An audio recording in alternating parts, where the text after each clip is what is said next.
Good morning to everybody. It's me, Pritesh sir from Tapasri Classes, Junagadh. Today we are going to start class 11 English First Language NCERT, and in that chapter number 3 named Discovering Tutor. The saga continues, written by A.R. Williams, and this is the part number 3 that we are going to start, right? First of all, again, let me explain to you the title of this chapter number 3. Discovering, that means investigating, searching. Tut, the name of the king, very young aged, teenager king Tut, right? And the saga continues, that means the story continues. तो हमने last lecture में हमने देखा कि 26 feet नीचे जमीन पर, right, नीचे जहां ब्यूरियल चैम्बर थी वहां तक टूरिस्ट लोग भी गए थे और दीवार पर जो पेंटिंग्स थी उसे देख रहे थे, राइट। और जो कॉफिन का लीड था, टुट जो मम्मी थी उसका जो लीड था वो सोने से ढका हुआ था, राइट। सोने का उसका चेहरा था, राइट। और वो स्ट्राइकिंग फीचर था, वो प्रोमिनेंट फीचर था, वो अट्रैक्टिव फीचर था। सम विजिटर गाइड बुक्स पढ़ के बातें कर रहे थे, सम स्टूड साइलेंटली, शांति से खड़े थे। परहैप्स, शायद वो सब ऐसा सोच रहे थे कि ये टुट कि इतनी नन्ही सी एज में उसकी मौत क्यों हुई होगी, राइट। वैसा सोच भी रहे थे और शायद वंडरिंग कर रहे थे कि फेरो जो किंग है उसको अगर हमने डिस्टर्ब कर लिया, राइट, यानी कि टूट किंग जो इसकी कवर में से वो उसको निकाल रहे थे सब, राइट। किंग टूट की जो मम्मी थी उसको जो निकाल रहे थे, तो शायद अगर उसको हमने डिस्टर्ब कर लिया तो सब लोग ये शिवरिंग भी कर रहे थे, सब लोग ट्रेमलिंग में थे, सब लोग ऐसे चिंतित में भी थे, ऐसे ध्रुज रहे थे। क्यों? क्योंकि फेरो का कर्स अगर लग जाए, राइट, किंग का अगर कर्स लग जाए और तो डेथ भी हो सकती है, मिसफॉर्च्यून भी हो सकता है उसके ऊपर, राइट। और ये सब सच बात है, राइट। तो ऐसा डर भी था। तो हमने लास्ट लेक्चर में यहां तक हमने अपनी स्टोरी को कंप्लीट किया था। यहां से अब हम पार्ट 3 स्टार्ट करते हैं। The mummy is in a bad condition because of what Carter did in 1920s, said Zahi Hawass, Secretary General of Egypt's Supreme Council of Antiquities as he leaned over the body for a long first look. First of all, what is called antiquities? Antiquities, that is called objects from ancient time, यानी कि पुराने जमाने की जो चीजें हुआ करती उसके एंटिक्विटीज बोलते हैं।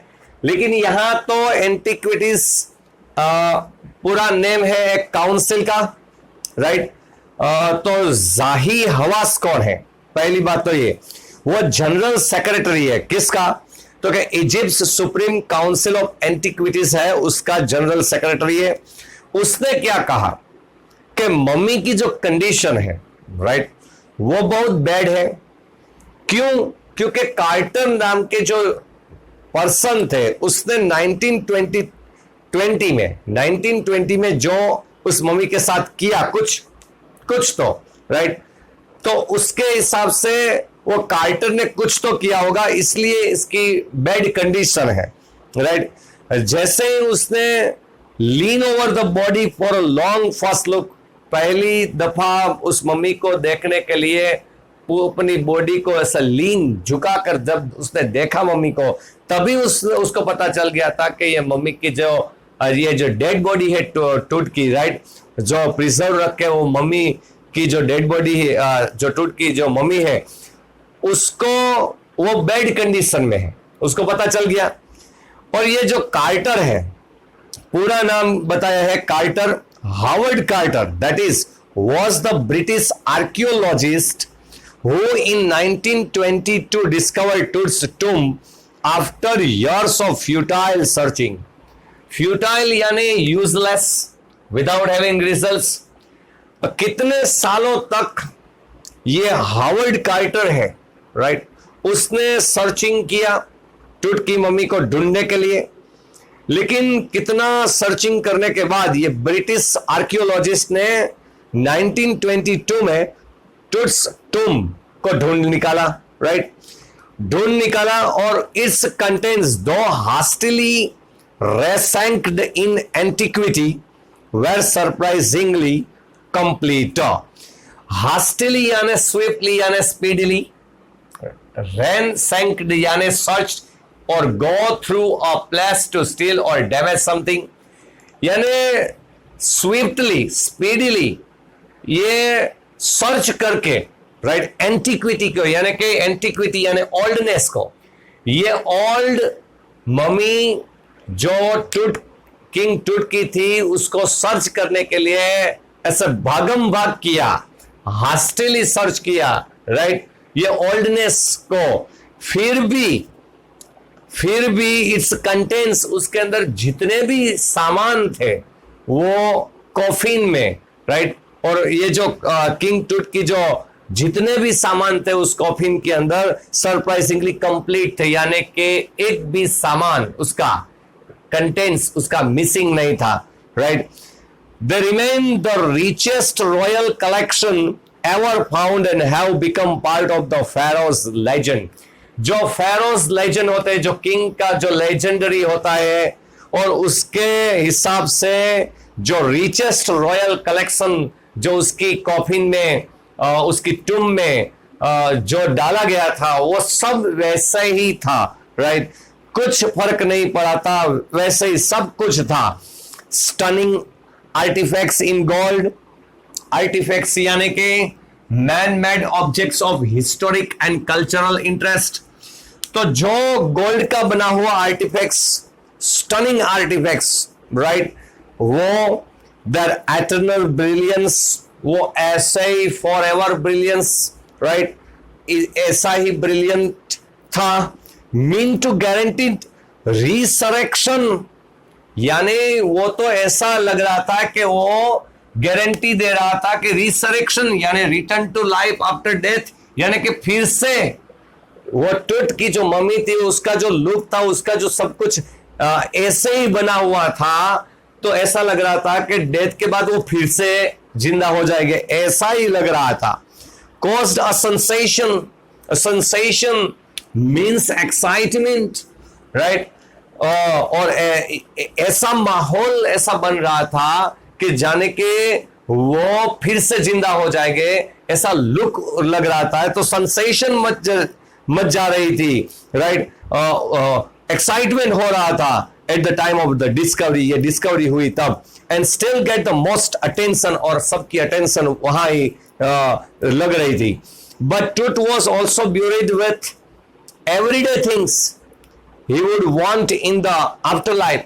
आफ्टर लाइफ मैंने ये पहले भी बताया है आपको कि इजिप्ट के लोग आफ्टर लाइफ में बिलीव करते हैं, यानी कि जो डेथ हो जाती है उसके बाद में उसकी नेक्स्ट लाइफ में जितनी भी चीजें होती है, जो कॉफिन में डाली जाती है, जो टूम में डाली जाती है, जो ग्रेव में डाली जाती है, उसके साथ ही तो वो मानते हैं, वो बिलीव करते हैं कि नेक्स्ट लाइफ में उसके साथ ही जाएगी, राइट। तो सिर्फ गोल्ड ही नहीं था, लेकिन उसकी रोज जिंदगी में जो रोज बरोज की जो चीजें होती है वो भी उसके साथ टूम में डाली गई थी, जैसे कि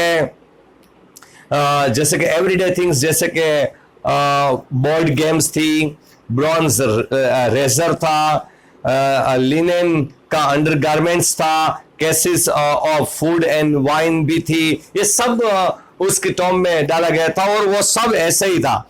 after months of carefully recording the pharaoh's funeral treasures, Carlton began investigating his 3 nested coffins.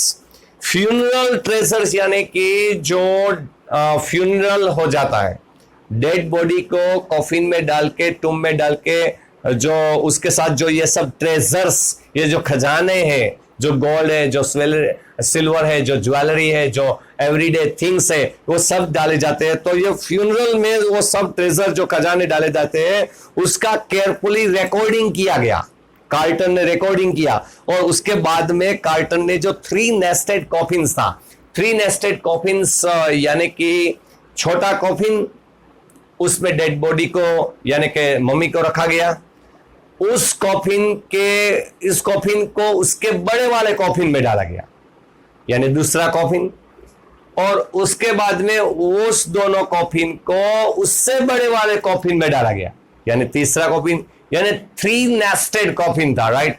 3 nested coffin में उसकी बॉडी को रखा गया था। तो वो इन्वेस्टिगेट शुरू किया।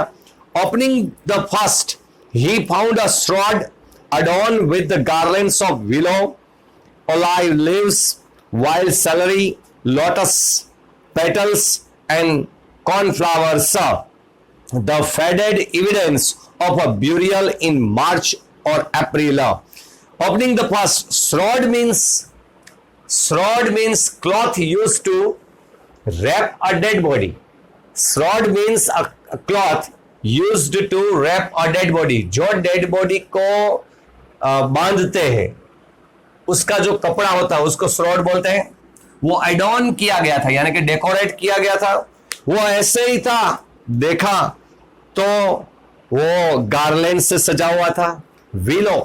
विलो यानी और Wraith of flowers and leaves, ऐसे सर्कल टाइप का बना हुआ, फूलों से सजाया हुआ, ऐसे लीव से सजाया हुआ विलो, राइट। उसको पे रिस्पेक्ट देने के लिए, राइट, एट्रीब्यूट्स देने के लिए जो रखते हैं उसकी डेड बॉडी के ऊपर, वो भी था, राइट। ये सब चीजें वहां पर मिली हुई थी, right.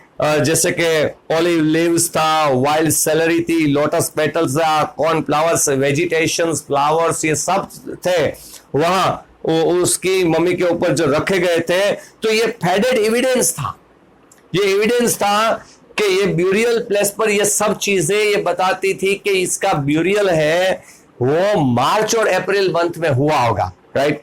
When he finally reached the mummy, though he ran into trouble, जब वो फाइनली मम्मी के पास पहुंच चुके थे तब उसको मुश्किल पड़ी। क्या मुश्किल में वो पड़ गए, क्या मुश्किल हुई? The ritual resigns had hardened, cementing to the bottom of his solid gold coffin. Ritual means usually religious, and resigns means sticky substance. यानी कि जो डेड बॉडी को प्रिजर्व करके मम्मी को जब रखा गया तब उसे ऐसा रिचुअली रिजाइंस करके स्टिकी सब्सटेंस बना के ऐसा रखा गया कि वो फ्लेम भी हो सकती है, राइट, वो बर्न भी हो सकती है, ऐसा सब्सटेंस वो स्टिकी बन चुका था। तो वहां तक पहुंचे तो वो डेड बॉडी को, वो मम्मी को इतना हार्ड बना दिया था इसने कि और वो बॉटम में थी, वो नीचे तक पहुंच चुकी थी कॉफिन में, गोल्ड कॉफिन में, कि इतनी सॉलिड हो चुकी थी, राइट। सीमेंटिंग टूट यानी सीमेंट की जैसी टूट की बनी हुई है किंग की ये मम्मी हो चुकी थी कि no amount of legitimate force could move them. Carter wrote later, Carter ने कहा कि लेजिटिमेट यानी रीजनेबल अमाउंट ऑफ एफर्ट्स लगाए हम, रीजनेबल अमाउंट ऑफ एफर्ट्स अब हम लगाए तो भी उसकी मम्मी को ऐसे मूव नहीं कर सकते, राइट, मूव नहीं कर सकते। और कार्टर ने लास्ट में तो लिखा था कि what was to be done, अब हम क्या करें, राइट, क्या किया जाए इसका, राइट, ये हिल नहीं सकती, इतनी हो चुकी है, राइट। तो ये हमारा part 3। First of all take a screenshot so that you can write it down all this difficult word meanings, right?